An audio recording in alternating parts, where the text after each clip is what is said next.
Guys, welcome to my channel. ഇന്ന് ഞാൻ എൻ്റെ ആദ്യത്തെ ഫുഡ് ബ്ലോഗ്. അമ്മയില്ലാതെ ഒരു ഞാൻ ഇന്ന് സോസേജ് ഫ്രൈ ഉണ്ടാക്കാൻ പോവാണ്. അപ്പോൾ നമ്മളുടെ സോസേജ് ഇവിടെ റെഡിയാണ്. ഞാൻ ഫ്രിഡ്ജിൽ നിന്ന് എടുത്ത് തണുപ്പൊക്കെ മാറ്റി വെച്ചിട്ടുണ്ട്. ഇനി ഇത് നമുക്ക് ആദ്യം കട്ട് ചെയ്യണം. അപ്പോൾ ആദ്യത്തെ പരിപാടി എന്ന് പറഞ്ഞാൽ നമ്മൾ ഇങ്ങനെയുള്ള കഷ്ണം തണുപ്പ് മാറ്റിയെടുത്ത് കുഞ്ഞു കുഞ്ഞായിട്ട് ഇങ്ങനെ അരിയണം.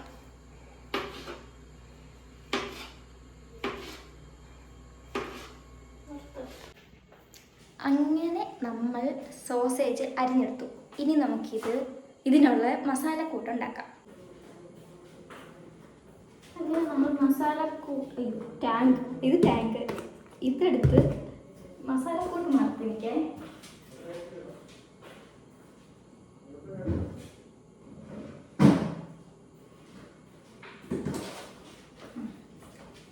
ഇത് ആണെന്ന് വിചാരിച്ച് ഇതെടുത്തോണ്ട് വന്നു. പക്ഷെ അതല്ലായിരുന്നു, ടാങ്കായിരുന്നു. പറ്റി സാരമില്ല. അപ്പം നമ്മൾ ആദ്യം എന്ത് ചെയ്യണം? എന്നെ കാണുന്നില്ലേ? എന്നെ കാണുന്നുണ്ട്.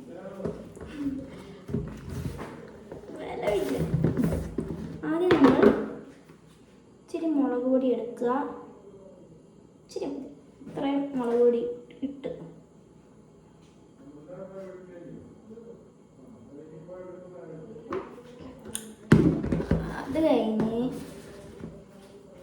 അത് കഴിഞ്ഞ് ചിക്കൻ മസാല ഇടുക. ചിക്കൻ മസാല നമുക്ക് നല്ല പോലെ ഇടണം. കൂടിപ്പോയാലും കുഴപ്പമൊന്നുമില്ല. പിന്നെ ഇതിനകത്ത് എന്തൊക്കെ മുട്ടക്കറി മസാല, ഫിഷ് മസാല എന്തൊക്കെയുണ്ടോ അതിൻ്റെ ഇച്ചിരി വെച്ച് അങ്ങോട്ട് ഇടണം. രസം. ഇനി അടുത്തെന്ന് പറഞ്ഞാൽ ഉപ്പ് നമ്മൾ കുറച്ചിട്ടാൽ മതി. കാരണം കഴിഞ്ഞാണ് ഞാൻ ഉണ്ടാക്കിയപ്പോൾ ഇച്ചിരി കൂടിപ്പോയി. ഇച്ചിരി ഉപ്പിടുക. ഇത്രയൊക്കെ മതിയില്ലേ? ഇച്ചിരി ഉപ്പിടുക. ഇനി എണ്ണ ഒഴിക്കുക.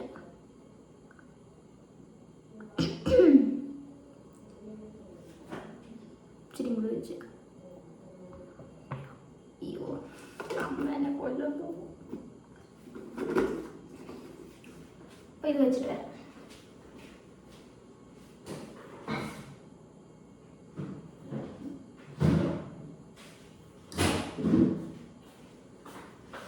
ഇനി നമ്മളുടെ പരിപാടി എന്ന് പറഞ്ഞാൽ നല്ലപോലെ മിക്സ് ചെയ്തെടുക്കുക. നമ്മളെടുത്ത കൂട്ട് എണ്ണ കുറച്ചുകൂടെ വേണ്ടി വരും.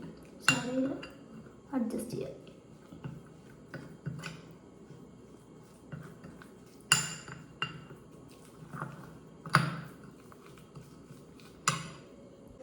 അങ്ങനെ നമ്മൾ മിക്സ് കൂട്ടാക്കിയിട്ടുണ്ട്.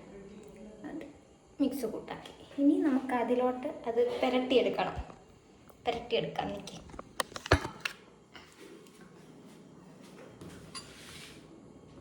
അതിന് വേറെ പാത്രം എടുക്കണം.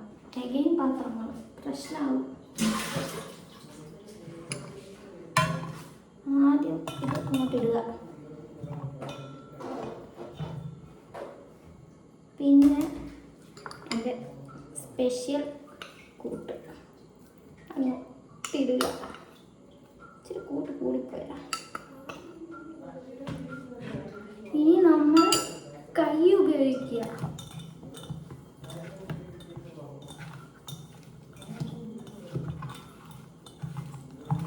നല്ലപോലെ മിക്സ് ചെയ്തെടുക്കണം. ഇന്നത്തത് എരിവായിരിക്കാൻ ചാൻസ് കാണും.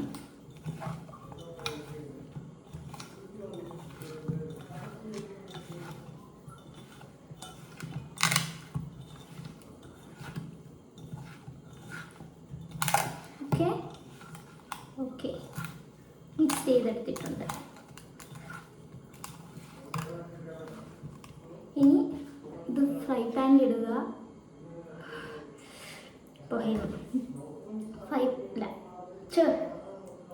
എണ്ണ ഒഴിക്കുക. എന്നിട്ട് ഫ്രൈ പാനിലിടുക, വറുത്തെടുക്കുക. അപ്പോൾ അതുകൂടെ ഉള്ളൂ. നോക്കാം. അപ്പോൾ എന്താ മസാല എടുത്ത് വെച്ചിട്ടുണ്ട്, എണ്ണ ചൂടാക്കാൻ വെച്ചു, ഇത് അതിലോട്ട് എടുക്കുക, അത്രേ ഉള്ളൂ. അപ്പം നമുക്കിടാം.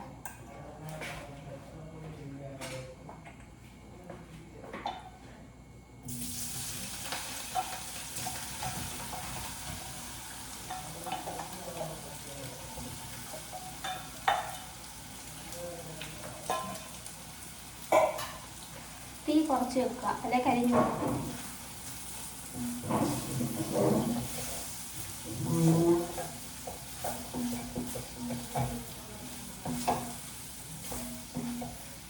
ഇച്ചിരി മസാല കൂടിപ്പോയാൻ തോന്നുന്നു. സാരമില്ല, നമ്മൾ കഴിക്കില്ല.